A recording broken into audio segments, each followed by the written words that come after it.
Hello everyone, my name is Amber and welcome back to Phasmophobia. Today I'm going to be showcasing what I personally think is the weakest piece of equipment in the game at the time being, the sound sensor.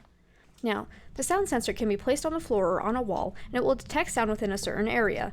The size of the area covered varies based on each map, so obviously, the larger the map, the larger the area covered. The area covered by the sensor will be displayed on the map in the van as a yellow box, and any sound readings will be displayed on the sound sensor graph next to the map. Anything below 0.1 can be ignored, as that just seems to be caused by ambient noise. The sounds displayed will be updated every 5 seconds, and only the loudest sound detected during that time period will be displayed. Now, let me explain why I think this is the weakest item in the game. It's basically just a less useful version of a parabolic microphone.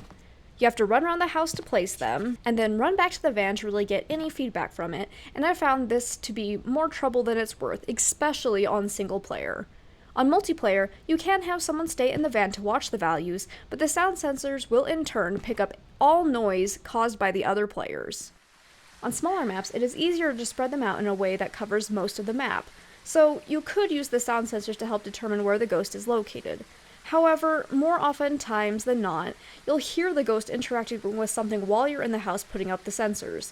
Thus, they become pretty pointless. Then, the area covered usually spans multiple rooms, making it impossible to pinpoint the ghost room without actually going into the house with other equipment. Sure, you could run around moving the sound sensors so that they overlap in clever ways so you can eliminate rooms one by one and Sherlock the crap out of it, but this takes forever and there are so many other pieces of equipment that will help you 10 times faster. On larger maps, it is literally just a guessing game as to where you would need to put sound sensors to help you determine the ghost location, so I very strongly recommend not even trying.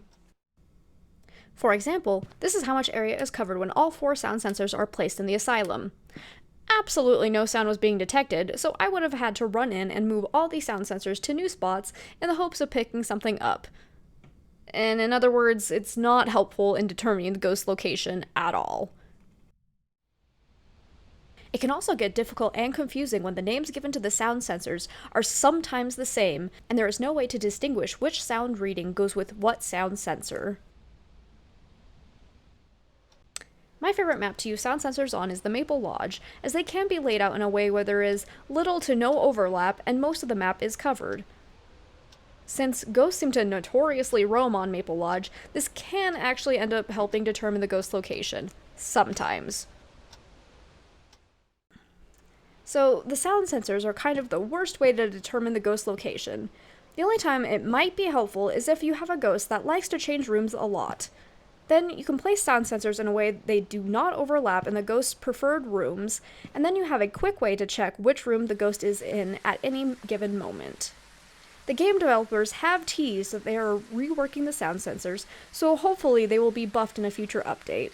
When this happens, I'll put out a new video for the sound sensors. But that's where we'll call it for the sound sensors for now.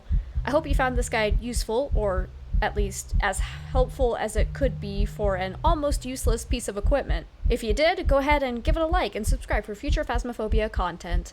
Happy hunting out there!